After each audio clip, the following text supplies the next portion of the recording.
안녕하세요. 조합원 안승치 인형입니다. 반갑습니다. 아마 대부분은 저를 처음 보실 거예요. 그렇죠? 제 누구길래 저 앞에 나와 있나. 저는 전문가는 아니고요. 여러분들하고 똑같은 일반 조합원입니다. 저는 2020년도에 저는 그래도 꽤 초기에 가입한 사람이죠. 2020년도에 가입을 했어요. 그냥 정말 광중구 쪽에 길을 지나가다가 시간이 남아서 모델하우스가 있길래 휴진 하나 받아갈까 하고 들어갔는데 네, 덜컥 저도 모르게 계약서를 쓰고 있더라고요. 그래서 그때 제가 상담 받았던 실장님 이름도 사실은 기억이 나요. 그분의 본명인지 아닌지는 모르겠지만 네, 그래서 그분하고 상담을 해서 계약을 하는데 그때 저는 뭐 일반 분양이니 지주택이니 이런 거에 대한 개념이 아예 없었던 것 같아요. 저는 5년 전이니까 말 그대로. 그래서 나이도 더 어렸었고요. 그래서 계약을 하는데 그때 그래도 조금 아는 척 좀 하고 싶어서 한참 뉴스에 무슨 추가 분담금 이런 뉴스들이 막 나오고 있었어요. 그래서 저희는 추가 분담금 얼마나 될까요? 뭐 한 1억 정도 될까요? 라고 얘기를 했더니 본인이 동작이었던 것 같은데 동작 같은 데서 뭐 지주택을 하는데 한 7천만 원 정도를 냈다. 그래서 1억까지는 안 가지 않을까요? 이렇게 말씀을 하시더라고요. 네, 근데 이게 웬걸? 그쵸? 5년이 지나버렸죠. 근데 5년이 지난 이 시점에서 네, 사실은 뭐 5년이 지난 시점에서 추가 분담금 문제는 둘째치고 우리가 어디까지 와 있나가 중요한 거거든요. 근데 사실 저희 처음에 계약할 때 그 홍보물 보시면 아마 여러분 올해 입주로 되어 있을 거예요. 그쵸? 네, 저희 로드맵상 올해가 입주가 맞습니다. 근데 저는 뭐 주변에서 막 지주택이라고 하니까 야 그게 무슨 5년이야 뭐 6년 7년 더 가. 근데 지금 저희의 상황은 6년 7년 택도 없는 거잖아요. 그쵸? 그래서 제가 막 후회를 하면서 한 2년 정도를 기다렸던 것 같아요. 근데 한창 그때 막 누군가가 문제 제기를 하셨고 누군지 저는 몰라요. 왜냐면 그렇게 크게 관심이 있질 않고 저는 제 일상 업무에 빠져 있을 때여서. 근데 문제가 막 많이 있고 막 사람들이 싸우고 탈퇴 신청서를 막 내더라고요. 그래서 사실은 저도 기다리다가 이건 아닌가 보다. 그래서 탈퇴 신청서를 냈습니다. 네, 냈었던 사람인데 그때 탈퇴 뭐 순서대로 반환을 해주겠다라고 하는데 제 번호가 80 몇 번이래요. 네. 근데 80 몇 번이면 이거 못 받겠는데 싶어서 탈퇴자 분들이 뭐 단톡방을 만드셔서 그때 제가 양재역인가 처음으로 이런 모임에 한번 간 적이 있어요. 그때는 정말 카페에서 하는 거여서 그냥 몇 분만 앉아서 변호사분을 어떤 분이 한 분 모셔오셨어요. 그래서 상담을 받는데 뭐 변호사비 300에 제가 포기해야 되는 금액이 수수료 700만 원 포기해야 되고 또 근데 이게 소송을 한다 그래서 조합이 뭐 당장 돈을 돌려주는 것도 아니고 돈이 없어요 하면 못 받는 거잖아요. 그래서 막 생각을 해보니까 제가 손해보는 금액이 너무 많은 것 같은 거예요. 그리고 소송에 실익이 없다라고 판단을 해서 차마 그 소송은 못했습니다. 그래서 계속 기다리고 있다가 막 뭐 단톡방 안에서 뭐 감사라는 분이 뭐 다른 일반 조합원들이랑 막 싸우고 계속 이런 모양새를 보이고 있는 와중에 지구 단위가 또 수립이 되더라고요. 그래도 다행히. 그래서 저는 몰랐어요. 이게 어느 정도의 일인지. 근데 그래도 일은 하고 있구나라는 생각이 들었습니다. 그래서 탈퇴를 취소하고 그때 또 사실은 지연이자로 막 겁을 주더라고요. 그래서 지연이자 이렇게 물면 진짜 큰일 나겠는데 싶어서 저는 탈퇴를 취소를 하고 마지막 중도금을 완납을 해버렸어요. 네, 그래서 저는 지금 현재는 완납자가 된 상태입니다. 여기에 또 완납자분들 꽤 많이 계시지 않을까 싶어요. 근데 너무 적게 오셨어요. 그래서 조금 의기소침해 있는데 그래도 여러분들이 좀 듣고 오늘 끝까지 좀 들어주시고 궁금한 점까지 질문해 주셨으면 좋겠습니다. 그래서 20년부터 5년을 기다려서 여기까지 왔는데 제가 다른 건 몰라도 요거 하나만큼은 좀 그리고 가야 될 것 같아서 좀 그려드릴게요. 일단 지주택이라는 거 대부분 아실 거예요. 근데 저는 처음에 이런 모임에 왔는데 막 사람들이 앞에서 설명하는데 하나도 못 알아들었어요. 왜냐면 제가 지주택이 뭔지 아무것도 몰랐거든요. 그래서 갔다가 무슨 말이야 오고 또 갔다가 너무 어려워. 무슨 말인지 모르겠어. 그냥 횡령하고 비리가 있대. 뭐 이런 정도만 이해하고 나왔었던 거예요. 그래서 이 부분 좀 아시는 분들도 계시겠지만 제가 잠깐 그리고 가도록 하겠습니다. 지역주택 조합은요. 일단 모집 신고에서부터 출발을 합니다. 이 모집 신고 단계에서는 저희는 아무도 들어가 있지 않았을 거예요. 왜냐면 지역주택, 그러니까 그 지역에 사시는 분들이나 지역 상황을 잘 아시는 분들이 모이셔서 이제 뭐 동의서 50%를 받아서 관할관청에 신고를 하는 절차예요. 그리고 나서 이제 저희를 모집을 한 건데 관할관청이 너네 이제 지주택 정상적으로 해도 돼, 일반 조합원 받아도 돼 라고 한 다음에 저희가 요 단계에서 들어간 겁니다. 그리고 중간에 지구단위 계획을 신청을 하고 뭐 중간에 더 많은 조합원들을 모집을 하고 나서 동의율이 80%가 넘으면 이제 설립 인가를 받죠. 그리고 나서 모르겠어요. 저도 전문가가 아니어서 사업 계획 승인을 하고, 이때는 토지 소유권이 95% 이상이 되어야지 신청을 할 수 있대요. 그리고 착공이 들어가고 그 다음에 일반 분양이 들어가고요. 착공이 완료가 착공이 아니 공사가 완료가 되면 사용 승인, 뭐 입주 이런 절차들을 거치고 입주가 다 완료가 되면 이제 해산 절차를 통해서 기존에 있었던 모든 뭐 소송이라든지 채무 뭐 이런 것들을 다 청산하는 과정들을 통해서 조합이 해산이 된다고 합니다. 이만큼의 과정이 있는데 저희 지금 어디예요? 여긴 거죠. 정말 이것도 제일 요약한 거거든요, 과정을. 근데 저희 첫 발도 못 내민 거죠, 이렇게 따지면. 네, 5년입니다. 그래서 제가 만난 조합장, 제가 뭐 전국을 다니면서 조합장님들, 뭐 업무대행사분들, 그 다음에 업무대행사, 조합장, 그 다음에 전문가분들을 쭉 만났어요. 근데 어떤 조합장님이 이런 말씀을 하시더라고요. 초등학교, 중학교, 고등학교, 대학교 취업해서 나가는 거라고. 저희 초등학교 입학도 못했어요. 네. 정말 8살 되면 입학을 하려는지 모르겠는데 아직 요것도 그러니까 요 단계도 못 들어가. 제가 사실은 7월 말경에 제가 일을 그만두고 이제 8월 달에 좀 여행을 다녀와서 이제 8월 17일부터 좀 책을 보면서 공부를 하기 시작을 했습니다. 그래서 사실상 제가 지금 여기에 서기까지 한 달이 조금 넘는 시간밖에 안 돼요. 저는 뭐 그동안 비대위 활동을 했다거나 지주택에 관심이 있지 않았고요. 죄송하지만. 그래서 한 달 동안 공부하고 뭐 이렇다 그래서 얼마나 제가 여기에 뭘 찾아왔겠어요. 그쵸? 근데 추진위원장님 제가 어제 처음 사실 만나 뵀거든요. 그분 계속 뭐 86학번이시고 뭐 건대 부동산학과를 나오시고 40년 경력이라고 막 자랑을 하시고요. 윤문영 감사님도 뭐 본인이 세무사시고 뭐 막 이러세요. 근데 그분들이 이 문제를 어떻게 해결할지에 대해서 아무 대책을 가지고 있지를 못해요. 그쵸? 그리고 그냥 사임하시겠대요. 그러면서 단톡방에다가 뭐라고 하세요? 대행사 좀 알려달라고 찾아달라고. 그 수십 년 경력을 자랑하시는 분들이 그런 상황입니다. 그리고 사실은 비대위에 관련해서 뭐 호응을 하고 계신 분들도 있으시고 비대위 별로 안 좋아 보이는 분들도 계실 거예요. 저는 모르겠어요. 저는 아까 뭐 탈퇴자 모임도 나갔었고 비대위가 이렇게 간담회 한다고 했을 때도 2번 정도 나가봤습니다. 다 나가봤어요. 근데 추진이도 일을 뭔가 잘못하는 것 같고, 비대위도 사실은 비대위 분들한테도 한번 얘기는 드렸어요. 모임 같은 데 가서 잘못하고 있는 것 같다. 뭐가 잘못됐냐라고 저는 얘기를 했냐면, 비대위는 비리, 횡령, 배임 뭐 이런 것들에 대해서만 막 추적을 하고 있는 거예요. 좋죠? 네, 감사합니다. 그분들 사비로 하신 거예요. 저희 박수 쳐드릴 일이에요. 그런데 우리한테 중요한 건 아파트를 세우는 거잖아요. 그쵸? 그래서 저는 처음 가입할 때부터 사실은 생각했어요. 그래, 뭐 비리 횡령 있겠지.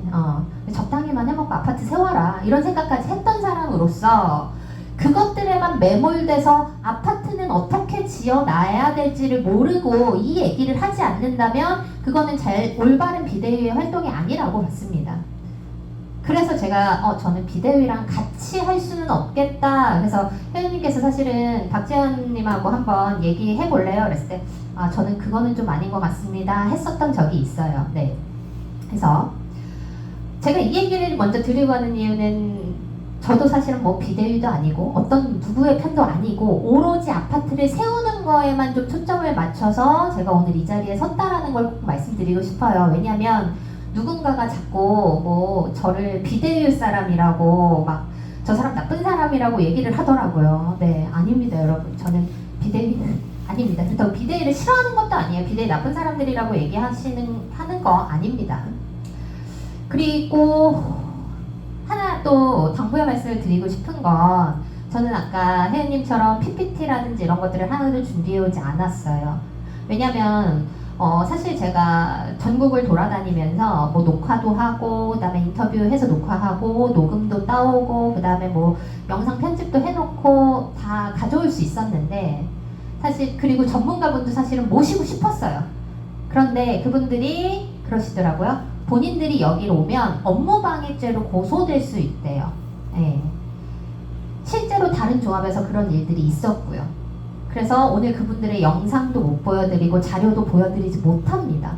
그 부분을 좀 양해를 해주셨으면 좋겠고, 그래서 그 부분들을 제가 이제 잘 취합해서 이야기로 해드릴게요. 네.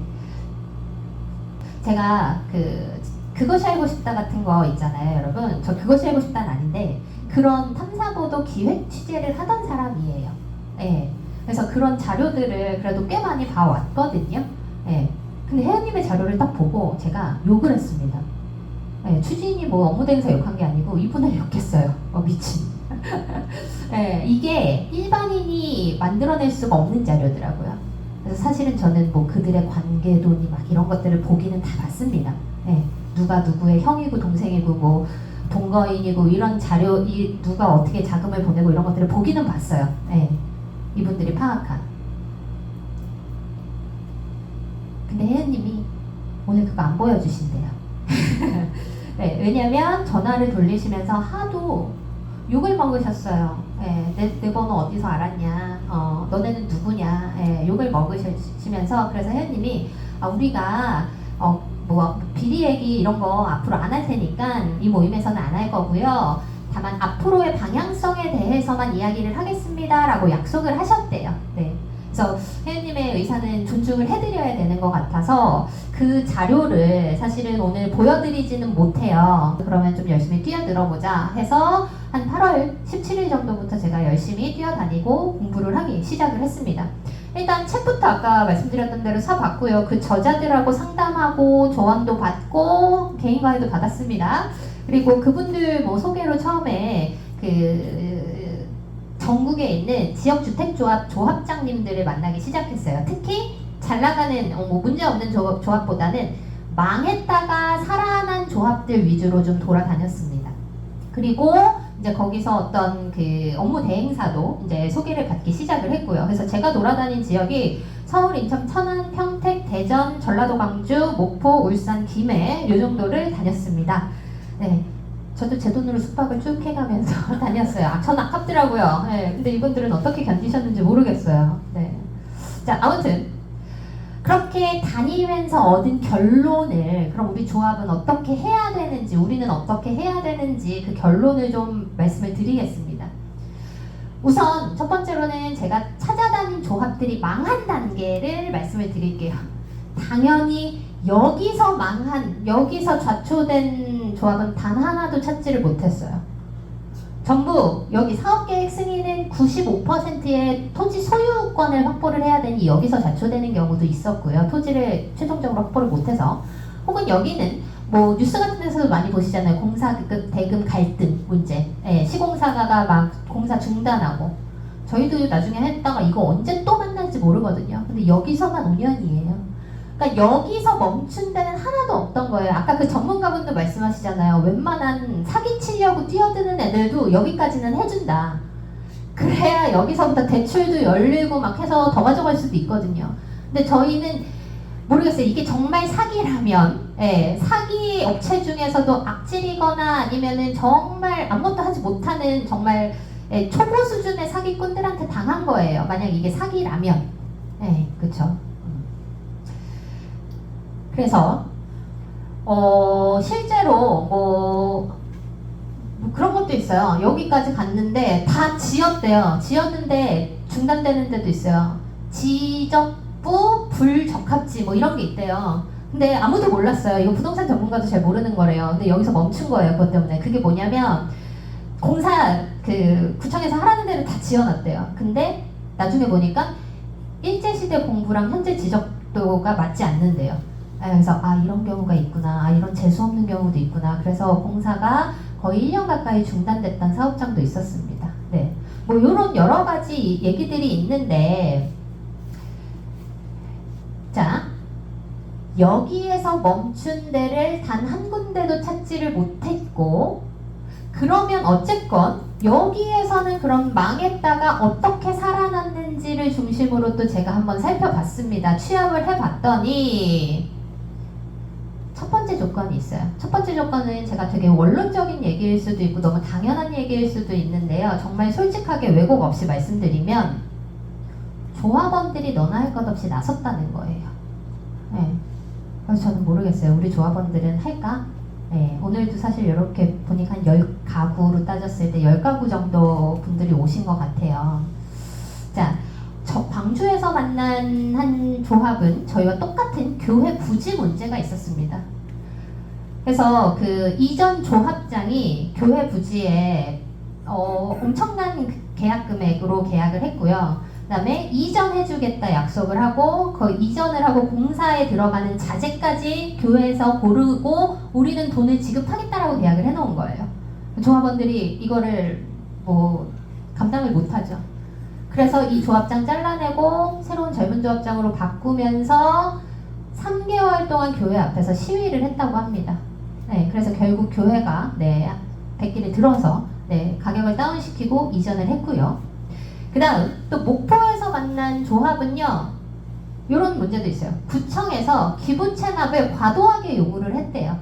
그래서 뭐 아파트 주변으로 왕복 몇 차로 도로를 깔아라 라고 했는데 이게 너무 비싼 거예요. 그래서 이제 조합원들이 구청 앞에서 6개월 동안 시위를 했습니다. 네, 막 한방눈 맞아가면서 시위를 했대요. 그래서 결국에는 원래 그 기부 체납 200억, 300억 들었어야 되는 걸 50억으로 줄였다고 해요. 6개월 시위를 해서. 그 외에도 뭐 구청 사무실 문 부수고 들어갔다, 담당 주무관 책상 발로 뻥뻥 찼다, 멱살 잡고 끌어내렸다, 뭐 이런 얘기들을 숱하게 들었습니다. 이런 것들을 저희도 같이 해 나가야 된다라는 얘기인 거거든요.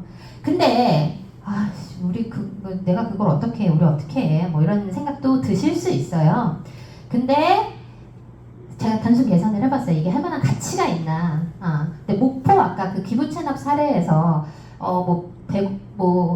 150억 정도를 아꼈다고 쳐볼게요. 단순 계산을 해봤습니다. 그리고 저희 조합원 그냥 370명이라고 쳐서 나누기를 해봤더니 줄어든 금액이 1인당 4,050만 원이더라고요. 네, 6개월 시위에서 1인당 4,050만 원을 줄일 수 있다? 그럼 나 좀 나갈 것 같은데 라는 생각이 들기는 했어요. 네, 그쵸? 네. 자, 그래서 조합원들의 단결이 필요하지 않나라는 게 제가 얻어낸 첫 번째 결론이었고, 자, 그 다음에 두 번째 이 망했다가 살아난 조합들의 공통적인 성공 요인은 조합장, 깨끗한 조합장, 소통하는 조합장, 그리고 열심히 일하는 조합장이었습니다. 그래서 어떤 좀 연세 드신 조합장님의 사례인데요. 어떤 공사업체에서 와서 막 500만 원 여기 자켓에다 꽂아놓고 막 도망가셨대요. 차 타고 그냥 가버렸대요. 근데 다음날 여지없이 와서 10억 인상된 대금 계약서를 내밀더라는 거예요. 네. 그래서 그냥 그 돈 던져버리셨대요. 그분은 뭐 이미 딴 데서 뭐 임원 하시면서 돈 많이 버시던 분이셔서 500만 원 이딴 걸 뭐 막 이러면서 던져버리셨대요. 네. 그리고 그 공사업체 잘라버리고. 자, 그리고 사실 제가 만난 조합장님들이 다 망했다가 살려낸 조합들이기 때문에 많은 조합장님들이 3040에 좀 젊으신 분들이었어요. 왜 젊은 사람들 하면 일 잘 안 할 것 같잖아요. 막 워라밸 찾을 것 같고. 근데 사실은 50대, 60대의 1억과 30대, 40대의 1억은 다르거든요. 네, 그래서 이분들은 1억 넣어놓고 뭐 2억 넣어놓고 이거를 내 가족을 지키기 위해서다라는 생각으로 엄청 열심히 뛰신 거예요. 그래서 제가 이 조합장님들을 주로 언제 만났냐면 평일 저녁이랑 그 다음에 주말 토요일 일요일에 만났어요. 이분들은 평일에 딱 하루 종일 일하시고 조합장으로서 일하시고 저녁 때까지도 일하시고 인천에서 만난 어떤 젊은 조합장님들은 그럼 주 며칠 근무하세요 했더니 주로 주 6일 하고요. 주 7일도 많이 해요 라고 말씀을 하시더라고요. 네, 그렇게 열심히 일을 하시고 그리고 매일 카페에 글 올리고 밴드도 만들고 뭐 유튜브 영상도 찍고 하면서 소통을 했다고 합니다. 근데 저희는 이거 잘 안 되죠. 카페에 글도 못 올리게 돼 있잖아요. 네, 그리고 뭐 단톡방에서 뭐 그 완납자방에 저도 있어요. 완납자방에 있는데 뭐 마음에 안 드는 글을 올리고 하면 막 강퇴되고 막 이러잖아요. 네, 그런 문제점들이 있습니다. 그리고 저는 몇 년 전에 저희 조합 사무실에 전화를 막 한때는 좀 이게 어떻게 돼가는 거나 싶어서 전화를 여러 번 했던 적이 있어요. 그래서 조합장님 계시냐 했더니 조합장님 맨날 안 계시대요. 맨날 땅 작업을 하러 가셨대요. 어떻게 전화할 때마다 그렇게 땅 작업을 하러 가시는지는 모르겠지만 어쨌든 땅 작업하러 가면 땡큐죠. 정말이라면. 네. 근데 사실일까 싶은 생각이 들었어요. 그러면 어떻게 해야 돼요? 그쵸. 보여줘야죠. 오늘 이런 일을 했고 이런 일이 일어났습니다 라고 조합원들하고 소통을 해야 조합장이 오늘도 열심히 일을 했구나 하고 안심이 되고요. 사실 정말 열심히 일하고 저희한테 보여줬다면 여기서 이런 결과가 났어도 저희가 그럼 우리 다 같이 어떻게 해봅시다 라고 머리를 맞댔지 저 나갈래요 하지 않았을 거예요. 이 조합이 왜 이래요? 당신 왜 이래요? 하고 손가락질 안 했을 것 같아요. 네. 계속 소통을 했다면. 자, 그리고 이 소통에서 저희 조합도 나중에 제대로 정상화가 된다면 이런 방법도 좀 도입이 됐으면 좋겠다 싶은 게 하나가 있는데요. 제가 아까 처음에 책 저자분하고도 만남을 했다 그랬잖아요. 그분도 이제 조합장 출신이신데 그분은 그렇게까지 하셨대요. 그 조합 통장에 빠른 계좌 조회 이런 게 있대요. 그래서 모든 조합원들이 계좌 번호랑 계좌 비밀번호를 공유를 하고 원할 때면 언제든지 접속해서 오늘 계좌에서 얼마 빠져나갔군. 이거는 뭐지? 조합장님 이거 뭡니까? 할 수 있는 체계를 만드셨다고 해요. 네. 그리고 신탁 통장이 있고 조합 통장이 있는데 조합 통장으로 돈을 내우기 위해서 인출 요청서라는 거를 내야 된대요. 어디에 쓸 거다. 네. 그래서 신탁에서 그것들이 뭐 이러이러한 용도로 쓰는구나. 그러면 조합장 도장 가져와. 뭐 이런 식으로 해서 인출이 되는데 그 인출 요청서도 조합 사무실에 항상 비치를 해놓고 신탁 통장에서 얼마를 빼나갔는지 조합원들이 바로바로 볼 수 있게 혹은 원하면 PDF 자료로 송부도 해준다고 합니다. 파일로. 네. 그런 절차가 우리한테도 필요하지 않을까. 근데 저희는 자고 일어났더니 5년이 지났고 계좌에는 빵원이 돼 있고 직원 월급을 줄 수가 없는 상황이다 라고 하는 정도인 거죠. 그리고 또 소통과 관련해서 저희 조합에서는 어떤 얘기를 했었냐면요. 뭐 비대위에서 배임인이 횡령인이 고소 고발을 했다고 일을 하나도 할 수가 없다. 일이 진행이 안 된다. 막 이런 얘기를 했었어요. 그쵸? 그때는 저도 그럴 수도 있겠다. 적당히 좀 하지. 이런 생각을 했었거든요. 근데 제가 다니면서 이것도 인천 조합장님이 하시는 말씀이신데요. 저희는 소송이 일이에요. 한 달에 10건 이상 처리해요. 네, 소송이 첫 번째 일이에요. 소송도 하고 그 다음에 뭐 관청 인허가 다니고 조합원들이랑 소통하고 이게 저희 일이고 그것 가지고 월급 받는 건데요 라고 말씀을 하십니다. 네. 근데 저희 조합은 뭐라 그랬어요? 소송이 들어와서 일을 못한다 그랬어요. 네. 이거는요 설령 사실이더라도 이렇게 말하면 안 되는 거 아닌가 라는 생각을 해봅니다. 이거 조합원 갈라치기거든요. 조합원 갈라놔서 뭐가 좋아요 조합이. 네. 조합원들을 하나로 모아야 되는데 아무튼 이런 소통의 문제들이 저희 현재 추진위의 가장 큰 문제라고 생각을 합니다. 안타까운 일이죠. 자, 그래서 조합원들의 단합과 깨끗한 조합장, 열리라는 조합장, 그리고 세 번째로 가장 중요한 게 업무 대행사를 누구와 함께 하느냐의 문제였습니다. 네.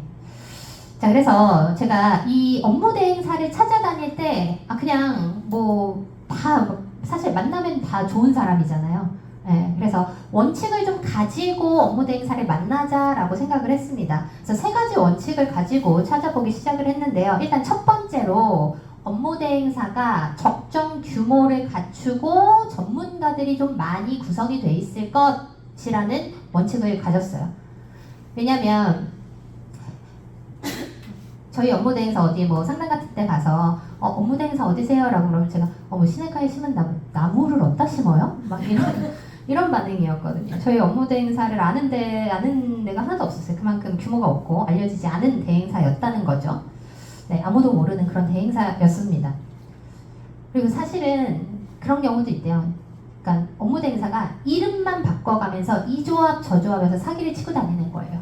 그래서 실제로 제가 만난 조합장님 중에 광주에 계셨던 젊은 조합장님 한 분하고 대전 비대위원장 출신 분이 막 이게 서로 상담을 하다가 알게 됐는데 같은 업무 대행사였던 거예요. 같은 업무 대행사한테 당해서 이제 막 뭐 술도 마시고 상담도 하고 하면서 친해진 케이스도 있다고 합니다. 네. 그래서 어쨌건 첫 번째 기준을 그렇게 회사의 규모와 전문성으로 또 잡았고요.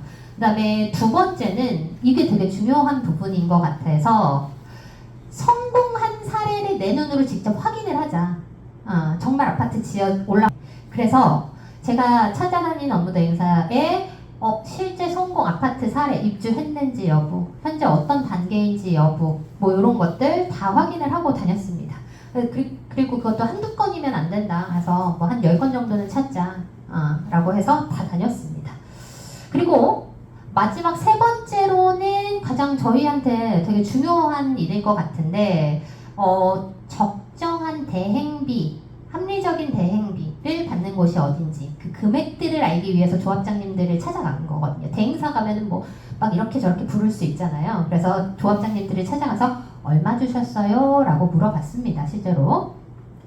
네, 그래서 이 기준들, 세 가지 기준을 가지고 조합장님들을 만나면서 대행사 정보를 좀 수집을 하기 시작을 했습니다.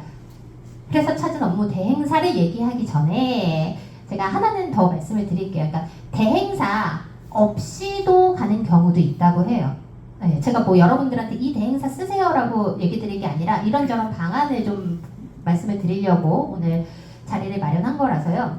대행사 없이 외부의 전문가를 조합원으로 받아서 그분을 조합장으로 만드는 방법도 있다고는 해요. 그럼 업무 대행비는 따로 안 들겠죠.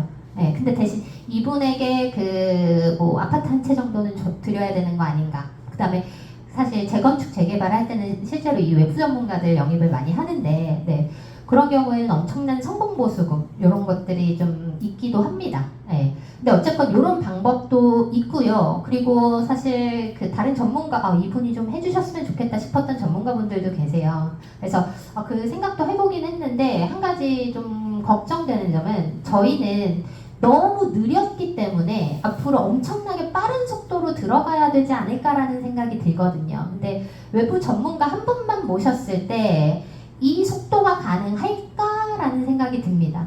네, 그리고 이 지역의 전문가가 아닌 이상 혼자서 막 뭐 여러 가지 업체들을 데리고 와서 빠르게 진행할 수 있을까가 조금 걱정이었던 거거든요. 왜냐면 그럼 이 지역의 전문가를 데리고 오면 되잖아요. 예, 실제로 뭐 수백억 듭니다. 그 외부 전문가 한 분 모셔오는데 업무 대행사보다 사실은 더 지역에서 찾으려면 훨씬 더 비싸더라고요. 네, 어쨌건 그런 외부 전문가를 통해서 저희가 조합사업을 이끌어 나가는 방법도 있다라는 거 말씀을 드리고, 자, 다시 업무 대행사 얘기로 돌아오면 그렇게 세 가지 조건을 좀 만족시키는 업체가 업무 대행사가 3개가 있었어요. A, B, C.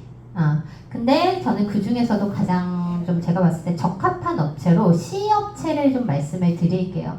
A, B, C라고밖에 지금 얘기 못 드리는 거는 어떤 뭐 업무 방해라든지 이런 것들로 혹시 제가 고소고발될 수도 있고, 네, 그 대행사들에서도 아직은 원치 않으셨기 때문에 말씀을 정확하게 이름을 못 얘기 드린다는 거 좀 이해해 주셨으면 좋겠고요.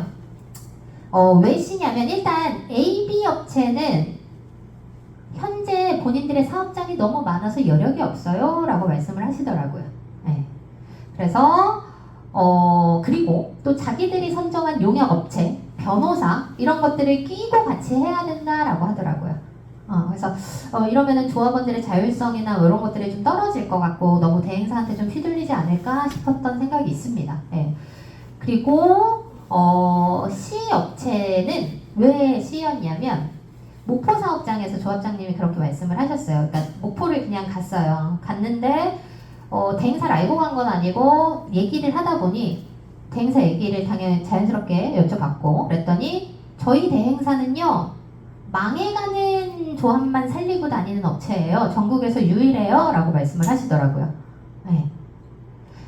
A 업체, B 업체는 제가 막 사례들을 찾아보는 와중에 본인들 땅에다가 지주택 조합을 만들어서 아파트를 올리는 경우도 되게 많았고요. 아니면은 큰 뭐 철도 부지, 그러니까 쉬운 작업을 통해서 성공을 시켰던 사례들이 굉장히 많았어요. 네.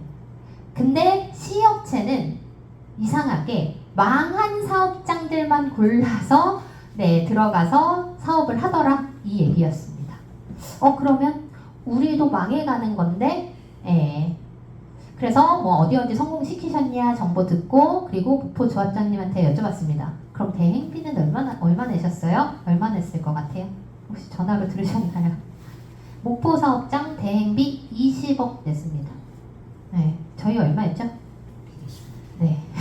물론 망해간 다 과정은 달라요. 그 단계가 달라요.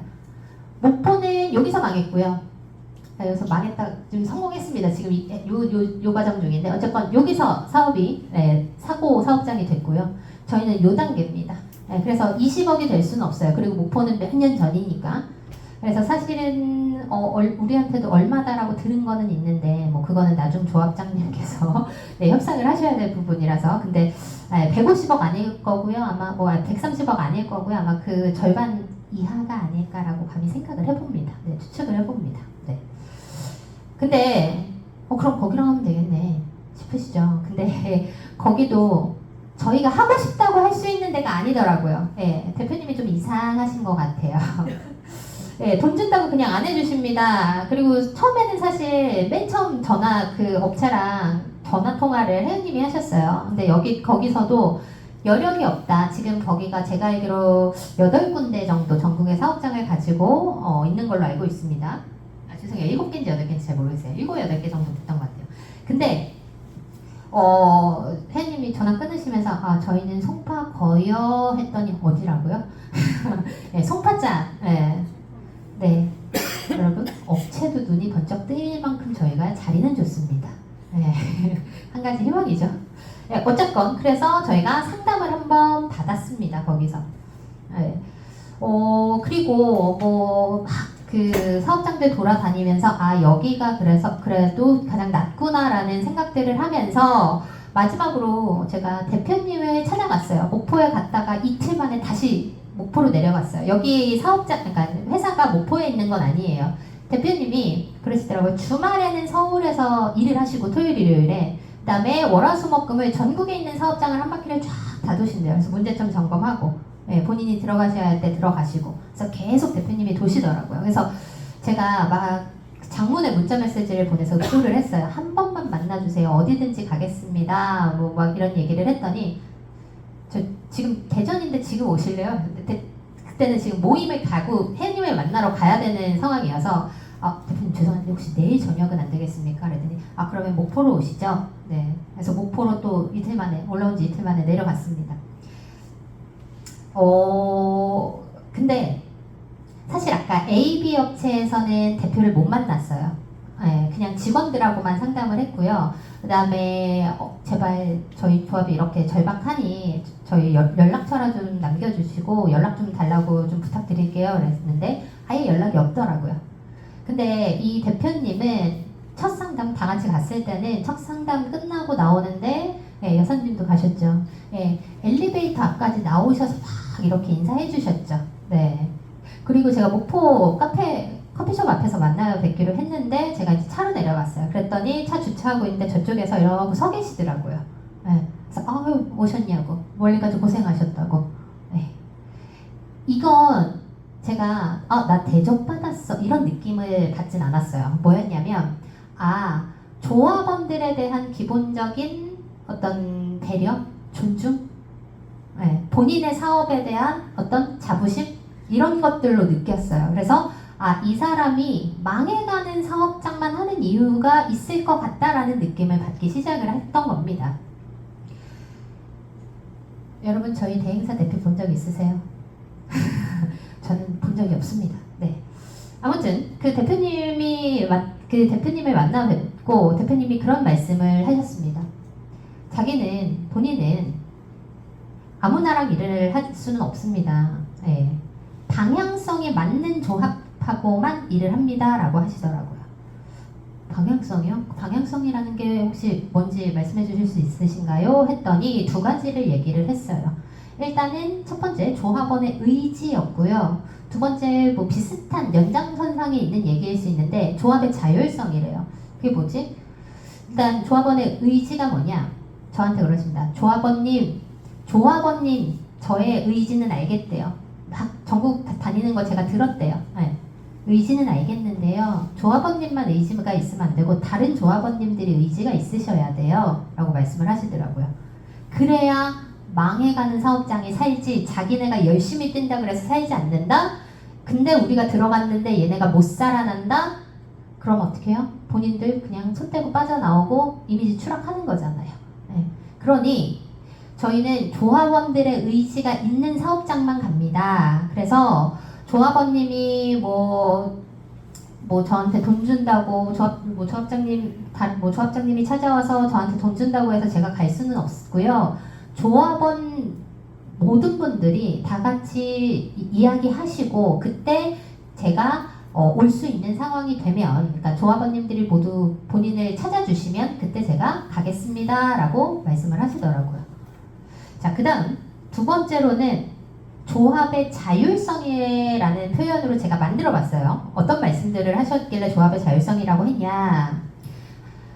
저는 용역사든 뭐 어떤 컨설팅 업체든 시공사든 딱 하나의 업체만 보여드리진 않습니다. 조합원들한테. 여기저기 용역 업체를 가지고 와서 보여드릴 겁니다. 그럼 그것들을 비교 검토해 보시고 조합원님들이 그 중에서 선택하시는 거예요. 라고 말씀을 하시더라고요. 네. 다른데 혹은 저희는 용역 업체를 이렇게 놨었어? 하고 5년 지난 뒤에나 알았잖아요. 네. 그리고 저 용역이 사실 아까 보여주셨어도 저 용역이 도대체 뭘 한 거야? 모르잖아요. 네. 근데 여기 업체는 여러 개 보여줄 테니 너희가 그 중에 하나를 선택하는 과정을 너희 스스로 해라 라고 말씀을 하시는 거예요. 네. 이게 올바른 방향성이라고 저는 생각을 했습니다. 네. 그래서 이런 것들이 가능한 조합이어야 본인들이 사업장에 들어가고 또 사업이 최종적으로 성공할 수가 있다라고 말씀을 하시는 겁니다. 맞는 것 같죠? 네. 근데 이거 우리 할 수 있을까라는 생각이 듭니다.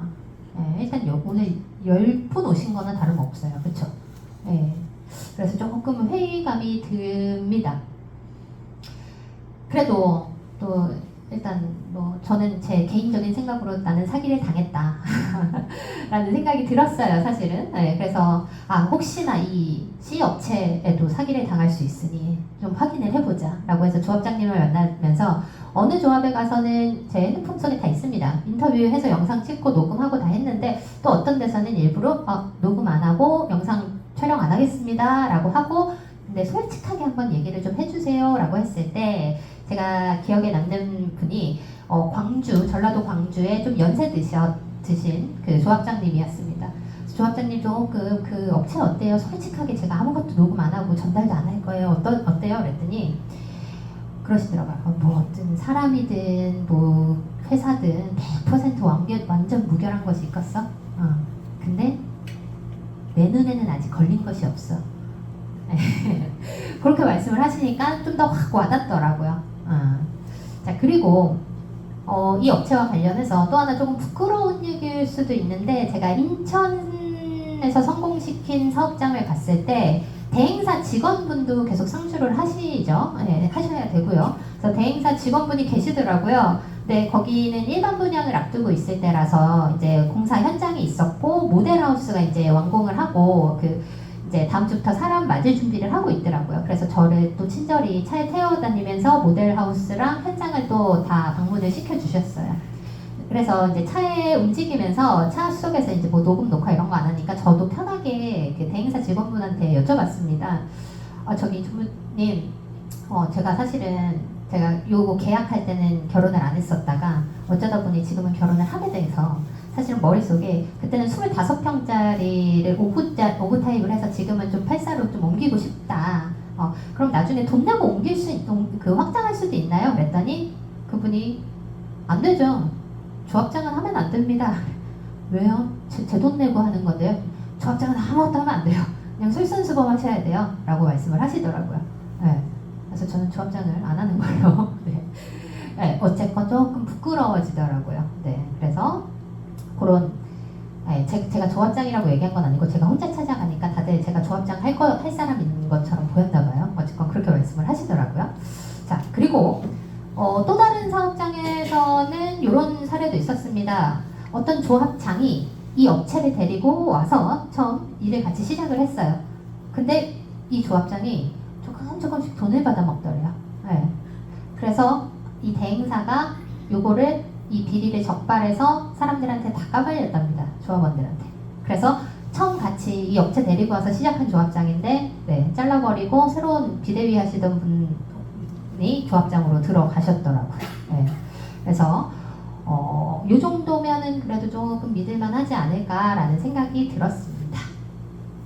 그리고 혜연님한테 이런 이야기들을 전달을 해드리고 혜연님이 이분저분 통화하시는데 그런 질문을 하시는 분들도 계셨대요.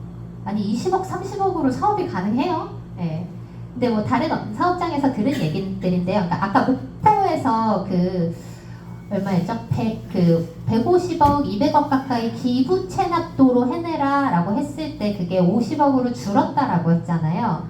그때 줄었던 두 가지 이유가 구청과의 협상을 잘 이끌어냈던 것과 그 다음에 조합원들이 6개월 동안 눈마장하면서 시위했던 것, 네, 요 두 가지를 꼽으시더라고요. 근데 협상은 요 업체가 협상의 전문가들인 것 같아요.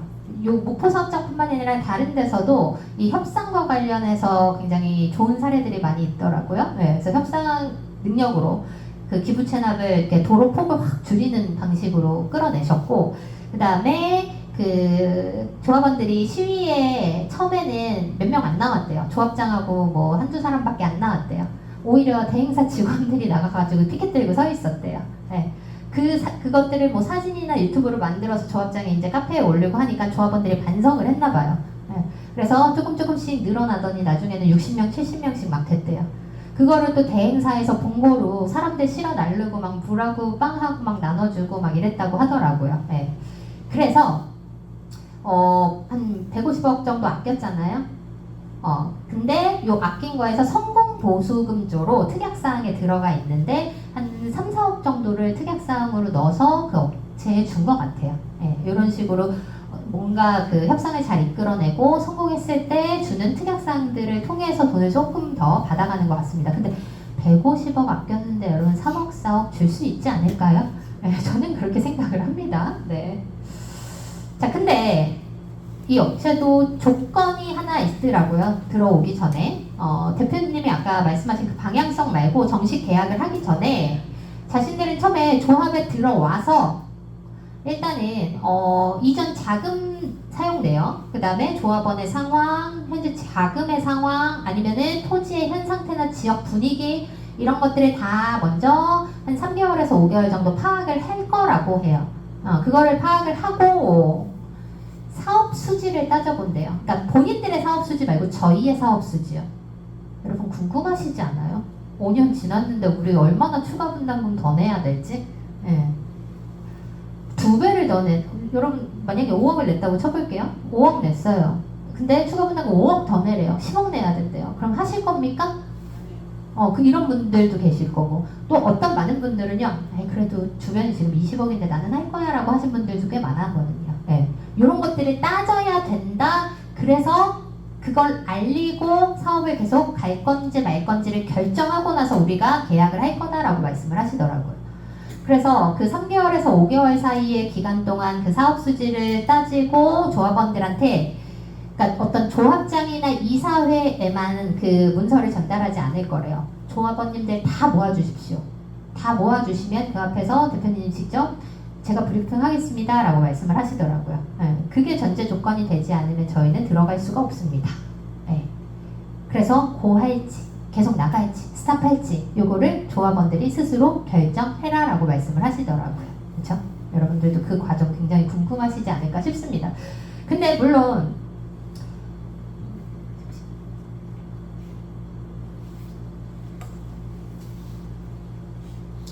요 과정 3개월에서 5개월의 요 과정을 사업 수지를 따지는 것도 비용은 있습니다.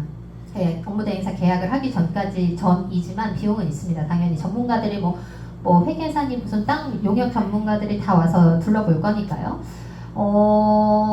대표님께서 요 과정에 5억 부르셨어요. 예, 뭐 전체 저희는 2, 30억은 아니지만요. 예, 더 훨씬 많이 나갈 거지만 어쨌건 5억 부르셨어요. 근데 제가 다른 데서 이렇게 팁을 좀 들어왔더니 예, 대표님께서 이만큼 부르시고 이렇게 다운을 시켜주신다고 하시더라고요. 예, 그래서 제가 봤을 때는 혜은님이 참 잘 모으신 자료들도 있기 때문에 좀 많이 다운되지 않을까라는 희망을 좀 가지고 있고요.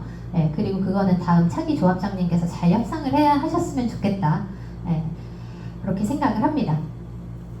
근데 문제는 지금 조합에 돈이 한 푼도 없다는 거. 그러니까 제가 선관위 때문에 지난달에 추진위원장님하고 통화를 했을 때는 분명히 지난달이었나요? 지지난달이었는지 아무튼 통화했을 때 추진위원장님이 그러셨거든요. 조합통장에 한 4억 정도 있다고? 근데 어제 간담회 끝나고 저녁 때 뵀는데요. 수서역 앞에서 예, 직원 월급 줄 돈도 없다고 하셨어요.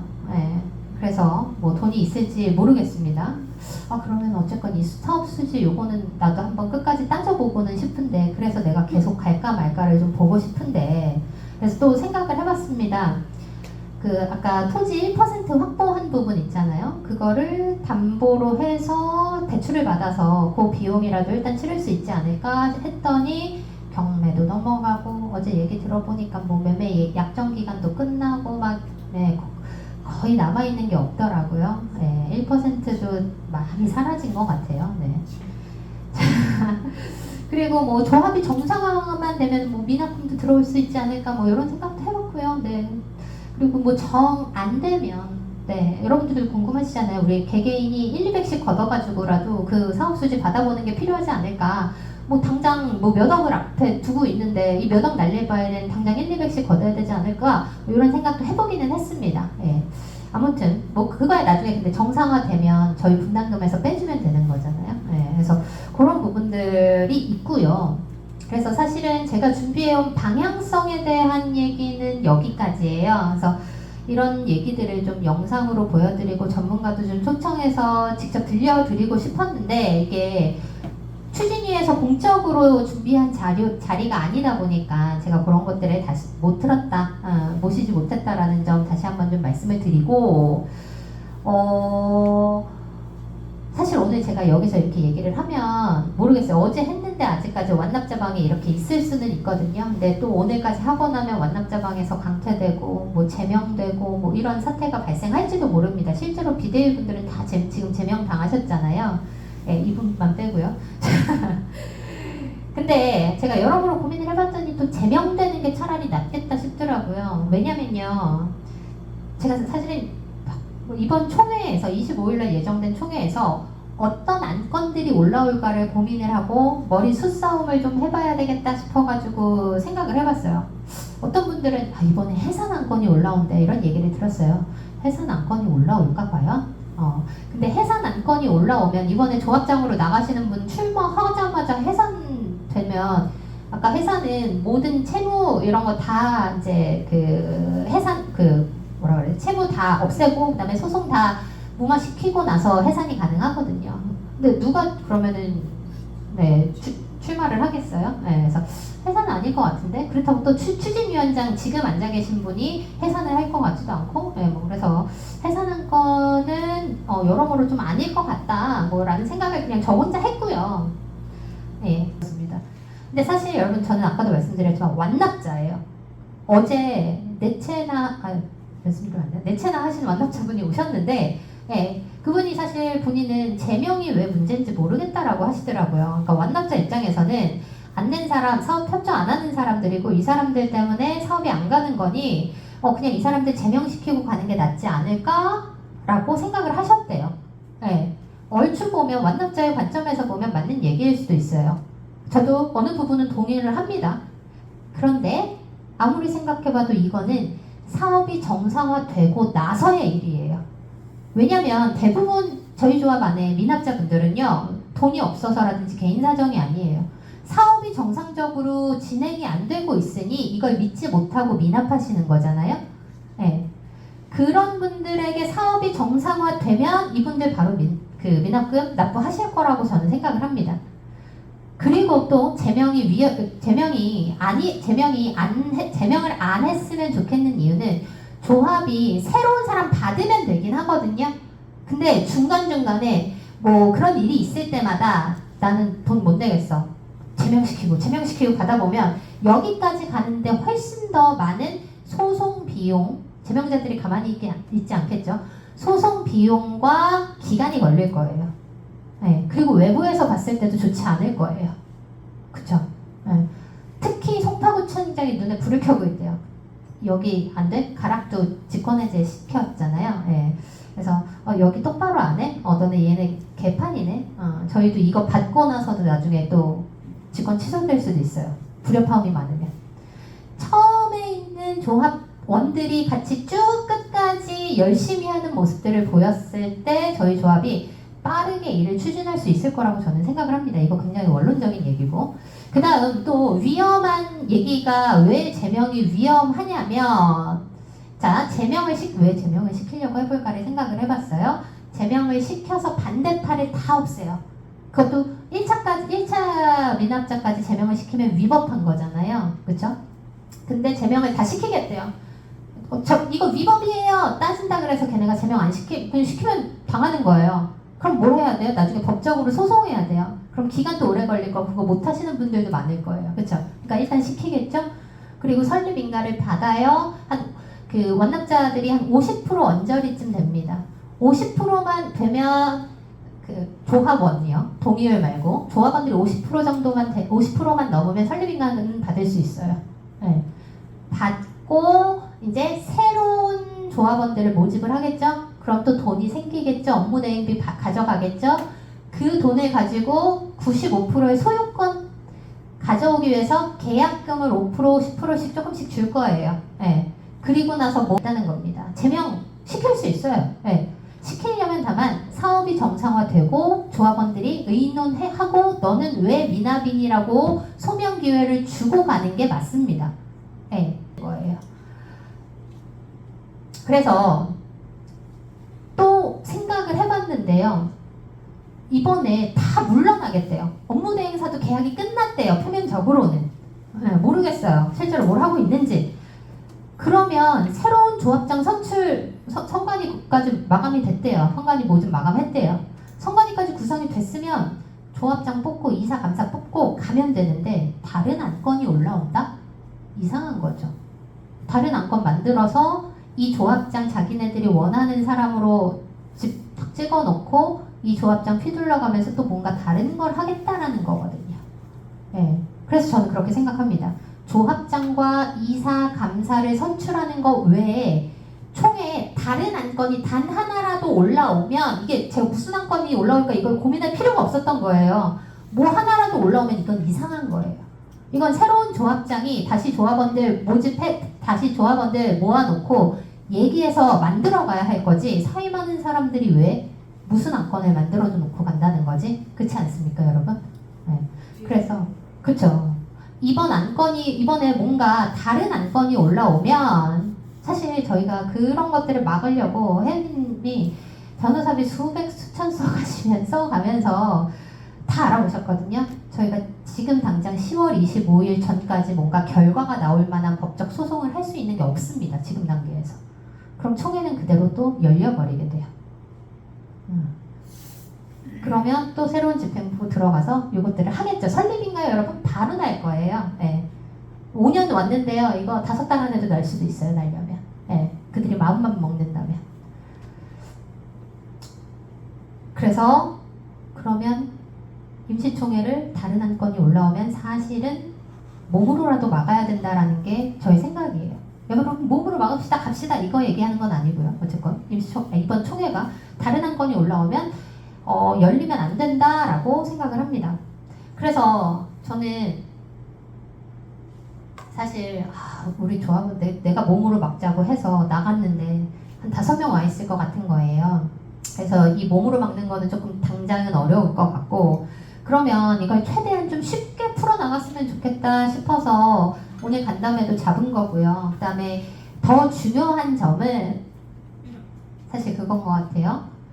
조합이 주체가 돼서 모든 조합원들을 모아놓고 간담회를 하는 공적 간담회가 좀 필요하다고 생각을 합니다. 오늘 여러분이 이 얘기들을 들으셨을 때 사실 저대로 하면 문제가 완전 해결되겠네 라고는 생각하지 않지만, 그래도 그래 저렇게 하는 사람들이 좀 나서줬으면 좋겠어 라는 생각은 조금은 드시지 않았을까 싶어요. 근데 조합이 추진이가 지금 그 명부는 공개할 수 있대요. 이름들은 뭐래요, 몇 명 있는지는. 근데 전화번호를 공개 안 해요. 그리고 전화를 하면 그거 우리 쪽에서 한 거 아니니까 비대위 쪽에서 전화하는 거 자꾸 받지 마세요. 그 사람들 자꾸 우리 사업 딴지 걸어요. 이렇게 얘기를 해요. 지금 본인들은 돈 한 푼 없다면서 뭘 더 하려고 자꾸 사람들이 모이는 걸 막는지 모르겠어요. 근데 어쨌건 그렇게 자꾸 연락도 못하게, 모이지를 못하게 합니다. 그럼 여러분, 저희가 할 수 있는 게 없어요.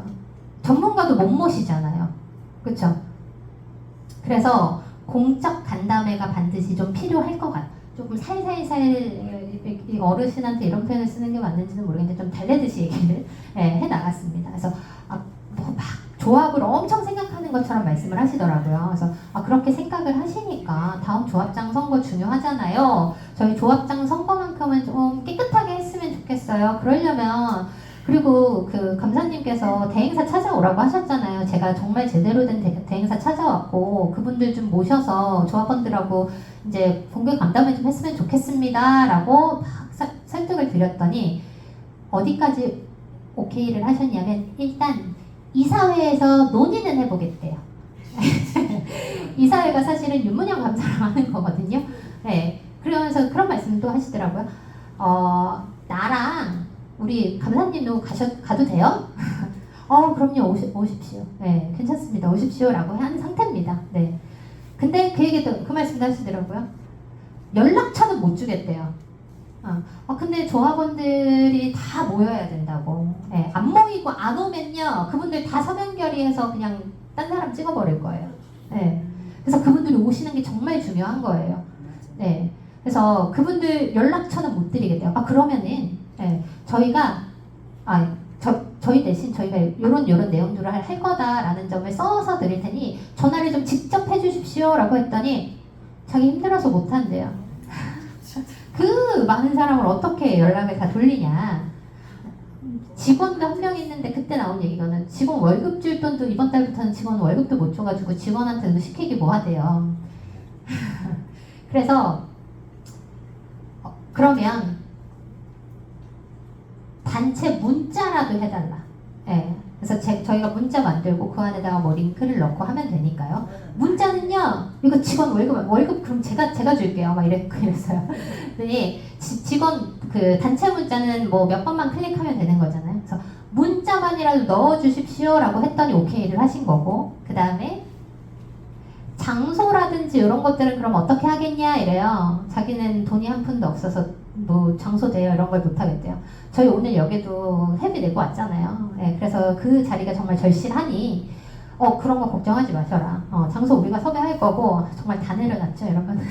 장소 우리가 섭외할 거고 비용도 우리가 회비 각출해서 내면 된다. 걱정하지 말아라. 네, 그렇게 얘기된 상태입니다. 그리고 또 걱정은 그거예요. 총회가 25일날 예정이 됐는데 그 OS라고 그 서면결의 받으러 다니는 게 2주 전부터 이제 서면결의를 막 가가오 방문을 다녀야 돼요. 그러면 사실상 남은 기간이 거의 없거든요. 그 공개 간담회를 할 수 있는 기간이. 저희도 장소도 알아보고 또 해야 되는데.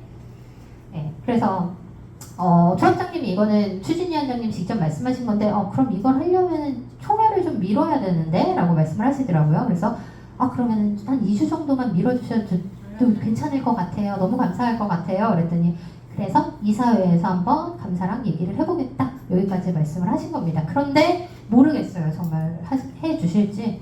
예, 그리고 얘기했는데 뭐 안 된다고 하실지. 예. 그리고 참 마지막으로 한 가지 더 당부드리고 싶은 게 있는데, 제가 처음에는 막 완납자방에서 제가 성관이를 하겠습니다 막 이랬었어요. 근데 성관이를 이제 안 하고 또 더 큰 그림을 그리기 시작을 했는데, 성관이 분들이 혹시 계시다면, 혹은 성관이 분들이 안 계시더라도 어떤 그 여론상으로 여러분들이 꼭 좀 해주셔야 될 게 또 하나가 있는데요. 서면결의서를 받으면 걱정이 되는 부분이 실제 다른 조합에서도 많이들 있었던 일이라고 해요. 서면결의는 조작될 수 있습니다. 그쵸? 그게 제일 큰 문제죠. 거의 조작도 없는데 서면결의 받으러 개개인 사다니냐고. 그러니까요. 그래서 유일하게 이 대책은요, 투표용지, 그 다음에 혹은 투표용지가 아니라 다른 안건이 있으면 서면 결의서가 또 있겠죠. 그 용지 밑에 1년 번호를 적어서 인쇄를 하는 거예요. 1년 번호. 그러면 내가 이렇게 표시를 하고 그거를 사진을 찍어서 본인이 가지고 계시면 돼요. 네. 그리고 무작위로 선관위에서 한 30개 정도 올려서 1년 번호 이거고요. 1년 번호 이거이신 조합원님, 본인이 투표한 용지가 이렇게 됐는지 본인만 확인 한번 해주시고, 자기가 투표한 것과 다르다 하시면 연락 주십시오 하면 깔끔해지는 겁니다. 그럼 그 조합원이 어디에 투표했는지 공개 안 돼요. 이건 비밀 투표에 맞습니다. 그쵸? 그리고 1년 번호를 찍음으로써 투표가 조작되지 않았구나를 그래도 최소한의 예방책은 되지 않을까라는 생각이 듭니다. 예, 그래서 1년 번호에 관련해서도 제가 완납자방에 언젠가는 올릴 거거든요. 그러면 여러분들이 이거 좋은 방법인 것 같다. 우리도 깨끗하게 선거하고 싶어요 라고 동조를 좀 꼭 해주셨으면 좋겠습니다. 그렇죠? 네. 그래서 마지막으로 저는 혜연님처럼 몇 년 동안 못 싸워요, 여러분. 저는 이렇게 외롭고 힘들게 싸우고 싶지 않아요. 네. 이분 중학생, 저 얼마 전에 들었는데 이분 중학생 아드님이 오랜만에 저 또 눈물을 내려고 그래요. 미역국이었나요?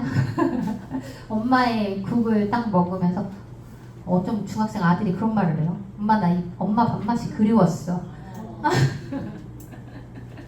네, 그렇다고 하더라고요. 네. 저는 이렇게 못 싸웁니다, 여러분. 그래서 이번에 이런 일들로 제명이 되면 저는 그냥 제명을 당할 거예요. 제가 원했던 거니까. 네, 그리고 나중에 가서 될 것 같아 하면 또 다시 소송에서 들어가는 방법도 있거든요. 어쨌건 제명될 거고요. 그리고 전달해 주시는 분이 혹시 저쪽에 전달해 주시는 분이 계시다면 전달해 주세요. 뭐라고 전달해 주시냐면요. 저를 제명시키면 저는 아파트 문제에 관심 1도 안 가질 거예요. 아파트는 협조해 주시지 않은 조합원님들이 알아서 세우시고요. 저는 아파트 아까 1억 안 아깝다 그랬죠? 버릴 거예요. 저는 다만 횡령 비리, 제가 아까 어떤 일 하던 사람인지 말씀드렸죠. 그것만 쫓아다닐 거예요. 제 평생을 걸고. 네. 그렇게 전달해 주시면 될 것 같습니다. 네, 죄송합니다. 네, 그래서 오늘 제가 준비한 부분들은 여기까지가 끝이었고, 혹시 질문 있으시면 저희한테 질문해 주시면 좋을 것 같아요. 감사합니다.